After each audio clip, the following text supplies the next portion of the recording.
अरे वाह, क्या लग रहा है मेरा बेटा। चलो चलो चलो चलो जल्दी चलो। चौधरान की तो चांदी ही चांदी है। घर की लक्ष्मी के साथ साथ तिजोरी की लक्ष्मी भी तो आएगी। आए ना आए, हमें इससे कोई मतलब नहीं। दहेज के हम अगर इतने ही लालची होते तो मुंह खोल के ना मांग लेते। निरंजन के बापू ने तो साफ साफ कह दिया, इच्छा हो तो ही दीजिए, वरना ऐसा कोई जरूरी नहीं है। हमें तो बस बहुरानी चाहिए। सुनिए सुनिए जी, दहेज कैसा मिला? ठीक है।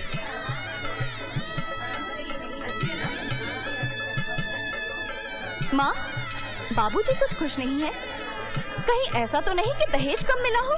ऐसा हो ही नहीं सकता। अरे बहुरानी का बाप कोई ऐसा वैसा थोड़ी है, दीवान साहब है। अरे हाथी मरता है तो भी गधे से ऊंचा रहता है। दहेज में कोई कमी नहीं की होगी उन्होंने। लेकिन माँ, बाबूजी तो ओहो, छोड़ उनकी बात। उनका तो मुँह हमेशा पुरानी घड़ी की तरह लटका रहता है। चल चल, बारात आ गई।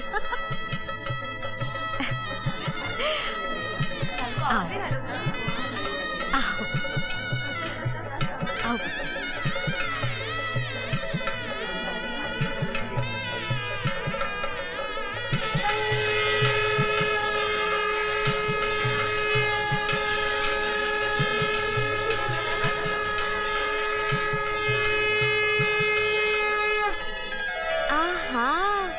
चौधराइन, अब अगर लाइट भी चली गई ना तो तुम्हार घर में कभी अंधेरा ना ही होगा। हाँ। फाल्गुनी एकदम ठीक कहती है।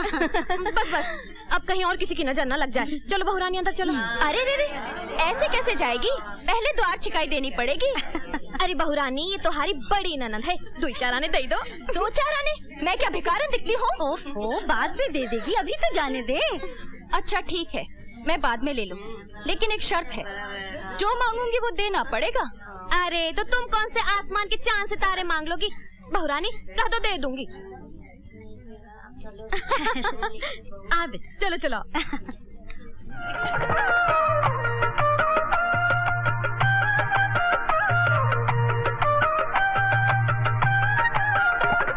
नजरिया लग जाएगी मेरे बनड़े को, कोई मत देखो। नजरिया लग जाएगी हरियाले को, कोई मत देखो। नजरिया लग जाएगी मैया प्यारे को, कोई मत देखो। नजरिया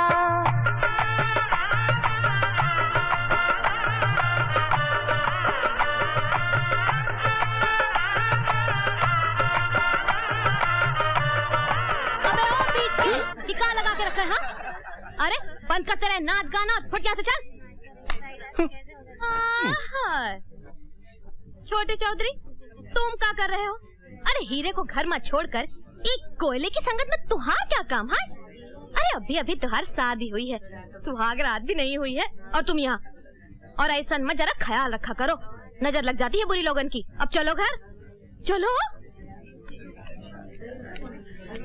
अरे बने मियां, तुम भी का गाय को खूंटे से बांधकर घास चरने को निकल पड़े? हाउ, ऐसी बातें नक्को करो जी, वरना सुहागरात से पहले ही तलाक हो जाएगी। अरे बन्ने मियां, तुमने शादी कर ली हो, मुझे बताया भी नहीं। छोटे चौधरी, तुम अपनी फिक्र करो, इनकी फिक्र मत करो। चलो।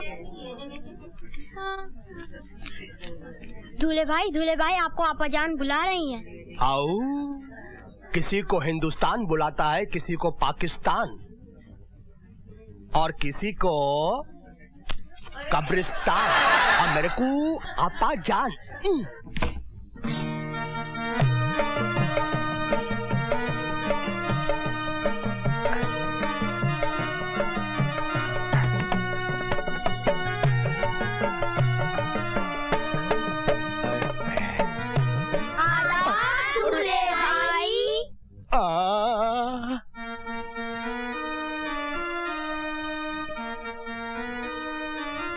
असल में बचपन से ही ये पोट्टा पोट्टी मेरे साथ सोए, मैं ही जिनको पाली, इसके वास्ते। हाउ पाला होऊंगा, ये लोग तुम्हारे साथ सोया होऊंगा।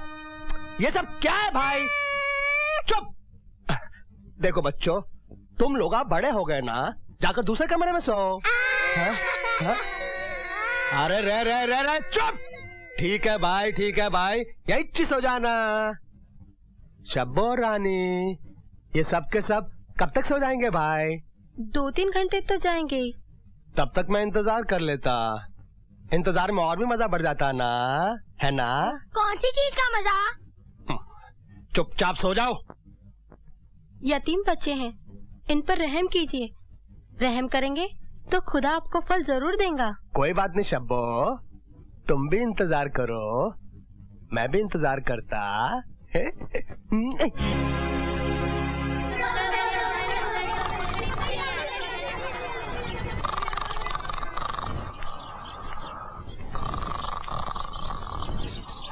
सुनो जी,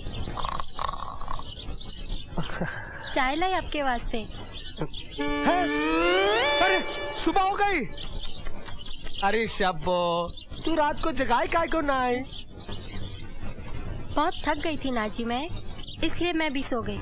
मैं सोची कि आप भी जगाएंगे मेरे को। मैं भी तुम्हारा इंतजार करते करते यूं ही सो गया। लेकिन देखो, ये बात किसी को बोलो नको कि हमारी सुहागरात यूं ही गुजर गई। दोस्तों में बेइज्जती होगी ना, समझे कि नहीं समझे? हाँ, समझ गई। कोई तुमसे सुहागरात के बारे में पूछे ना तो सिर्फ हाय बोल देना। सिर्फ हाय बोल दूं? हाँ, हाय बोलने से सब काम हो जाएगा। बन्ने मियाँ, अरे ओ बन्ने मियाँ, ये लो, कबाब में हड्डा आ गया, हिलता हुआ। मर्द होकर औरतों जैसी हरकत करता है। अरे ओ बन्ने मियाँ, चौधरी साहब जल्दी से बुला रहे हैं। कह रहे थे कि जिस हाल में भी हो फौरन चले आओ। अबे ओ बेबुनियाद के हिलते हुए ताजमहल, मौत के फरिश्ते की तरह बातें नको करो जी। जिस हाल में हो चले आओ। अरे कल की रात हमारी सुहागरात थी, हम बहुत थक गए हैं। हम जरा नहा धोकर फ्रेश होकर आते हैं।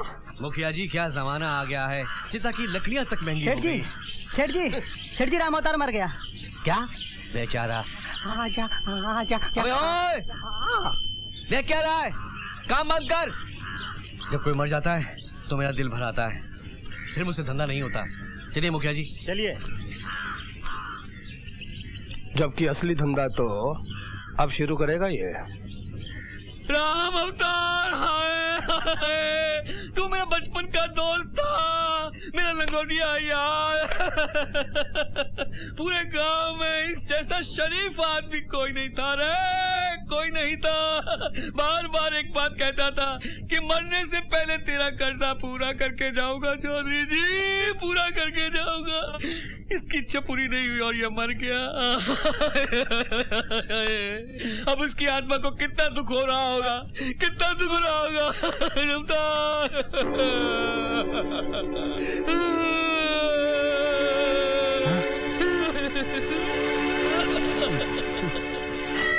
एक बात बोलूं भाभी, वो क्या है ना कि अरे नमस्ते पुजारी जी। आयुष्मान भव। अच्छा हुआ कि आप वकील हैं और भैया की शादी आपसे हो गई, वरना वंदना।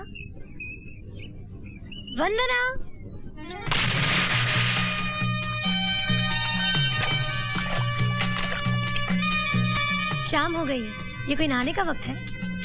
चांदनी रात हो तो नहाने में और भी मजा आता है। अच्छा वो बात पूरी कर, ये क्यों अच्छा हुआ कि मेरी शादी तेरे भैया से हो गई? बात ये है कि भैया पर बहुत सी लड़कियां मरती थी। एक थी राधिका, उसने तो भैया के लिए अपनी जान ही दे दी। आप दोनों की शादी हो गई तो बहुत अच्छा हुआ, वरना पता नहीं कितनी लड़कियां जान दे देती। Cheers! आपने नहीं लिया? अरे साईं, थोड़ा थोड़ा पीना अच्छा नहीं लगता। आप लोग और लेंगे? नहीं। तो फिर ठीक है यार। साईं, पहले मैं शराब छूता तक नहीं था। मैंने एक फिल्म भी बनाई, फिल्म का नाम शराबी। उसका कहानी भी ये था कि बाबा शराब मत पियो, मगर वो फिल्म इतनी बुरी तरह फ्लॉप हुआ कि मैं खुद शराब पीने लग गया। देखो ना, फैक्ट्री बेचना पड़ रहा है, आखिरी कीमत 30 लाख रुपया बस। बैंक से तुम्हारा 20 लाख रुपए का लोन सैंक्शन हो चुका है। अगर कहीं से तुम 10 लाख रुपए का इंतजाम कर लो तो 1 हफ्ते के अंदर तुम इनकी फैक्ट्री के मालिक बन जाओगे। इतनी जल्दी 10 लाख रुपए का इंतजाम? अरे साईं, तुम तो इंजीनियर भी है, फैक्ट्री तुम्हारे इलाके में है, तुमको लेबर प्रॉब्लम भी नहीं होगा। मेरे से ज्यादा पैसा कमाएगा भाई। ये तो है, लेकिन मुझे 10 लाख रुपए देगा कौन? देख बेटा, तेरे दहेज में 1,30,000 रुपए का कुल सामान आया है। वो भी खींच खांच कर जोड़ने से इतना बनता है। तू ही सोच बेटा, ये भी कोई दहेज हुआ? हम तो ये सोचकर खुश थे कि शेर का शिकार करेंगे, लेकिन हमारे नसीब में तो निकला मरा हुआ चूहा। ये सब तुम्हारी वजह से हुआ है। बड़ा कह रहे थे दीवान साहब का परिवार है, बिना मांगे ही इतना दहेज देंगे कि घर में रखने की जगह नहीं होगी। अरे तुम तो खामखा मुझ पर गर्म हो रही हो। मैंने नहीं, निरंजन ने कहा था, उसको बोलो। अरे निरंजन कोई लाट साहब है जो उसे नहीं बोलूंगी? बोल बेटा, पड़ोसी का घर किराए पर ले लूं दहेज रखने के लिए? अरे बेटा, इतना तो सोचा होता कि बच्चा भी जब तक मुंह खोल के रोता नहीं, उसकी माँ तब तक उसे दूध नहीं पिलाती। हाँ, एक बात याद रख ले तू, बाप के कहने पर चलेगा ना तो ऐसे ही सत्यानाश होता रहेगा। हर बात घूम फिर कर मुझ पर ही क्यों आ जाती है? आएगी, इसलिए कि हर बात की जड़ तुम हो। अरे क्या हो गया है? देख बेटे, बात अभी पूरी तरह से बिगड़ी नहीं, जरा अकल से काम लेना होगा। समझ लो ससुराल एक कुआं है, बीवी एक बाल्टी। बाल्टी को कुएं में डाल दो, पानी को खींचते रहो, खींचते रहो। देखा माँ, पिताजी ने कितना अच्छा आइडिया दिया है। ये मेरा नहीं, चरस पीने वाले तुम्हारे पति का आइडिया है, जिसने तुम्हें बाल्टी बनाकर यहाँ कुएं में लटका दिया और पानी को खींचता रहता है, खींचता रहता है।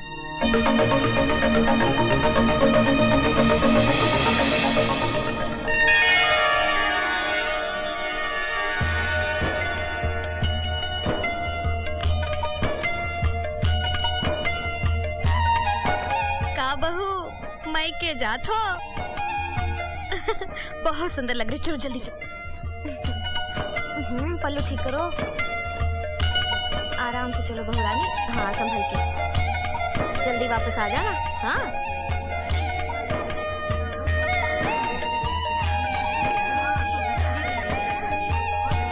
भाभी, याद है द्वार छिकाई के दिन तुम मुझे कुछ देने वाली थी?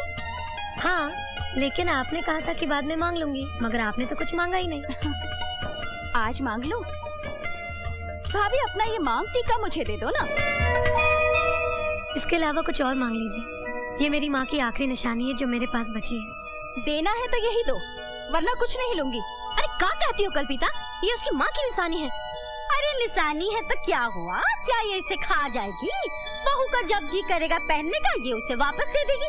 अब ले दे के एक ही तो भाभी है बेचारी की। अब तुम ही बताओ ना बहू, तुमसे न मांगे तो और किससे मांगे भला? ठीक है, वापस आकर दे दूंगी। अरे तुम्हारे यहाँ आने तक कौन सी यहाँ बैठी रहेगी? आखिर ये भी तो ससुराल जाएगी। 10 बार तो खबर आ चुकी है कि जल्दी आ जाओ, और हम है कि भाभी के मोह में पड़े हुए हैं, लेकिन इन्हें तो हमारी चिंता ही नहीं है।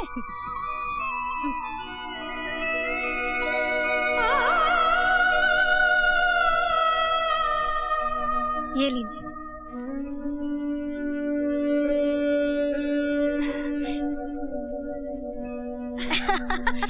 देखा कितनी खुश हो गई बेचारी। माँ, कैसी लग रही हूँ मैं? अरे वाह, क्या जच रहा है इस पर। बुरा मत मानना बहू, चाहे जितना भी रोको, सही चीज सही जगह पर पहुँच ही जाती है। चल।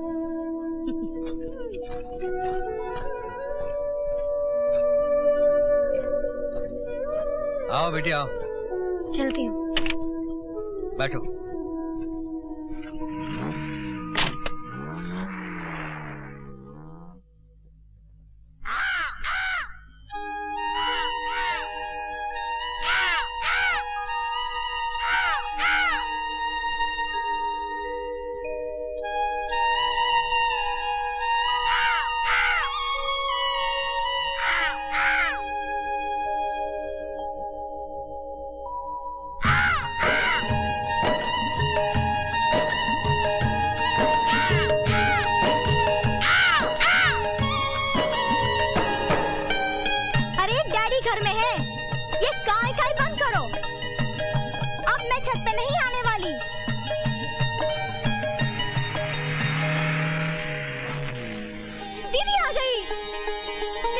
जीजाजी और पूजा दीदी आ गए।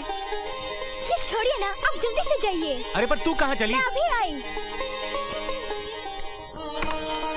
नमस्ते पिताजी। आओ बेटा आओ। आज सुबह से ही छत पर कौवा बोले जा रहा था। ये लीजिए पिताजी।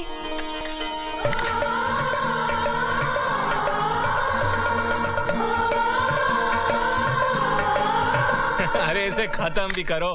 क्या इन्हें दरवाजे पे ही रोके रखोगी? अंदर जाने की इजाजत तभी मिलेगी जब जीजा जी कुछ रिश्वत देंगे, यानी दुआ छिकाई। ये लो। एक सिक्का, वो भी खोटा, कुछ नहीं चलेगा।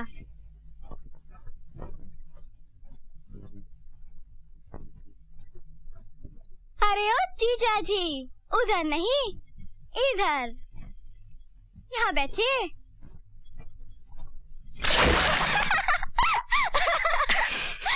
जीजा जी गिर गए, जीजा जी गिर गए, जीजा जी गिर गए, जीजा जी गिर गए।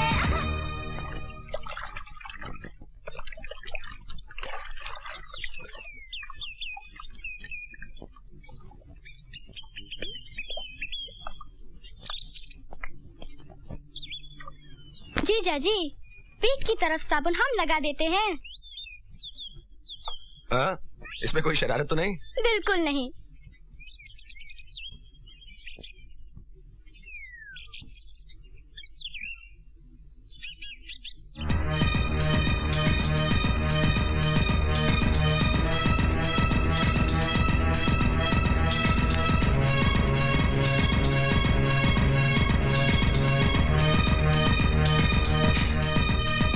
अब आप खुद ही लगा लीजिए।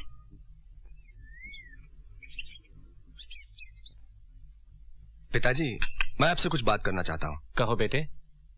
जैसे कि आप जानते हैं, मैंने इंजीनियरिंग पास करने के बाद कहीं नौकरी करना नहीं चाहा। मैं एक फैक्ट्री खोलना चाहता हूँ। इसके लिए मैंने बैंक से 20 लाख रुपए का लोन भी पास करा लिया है।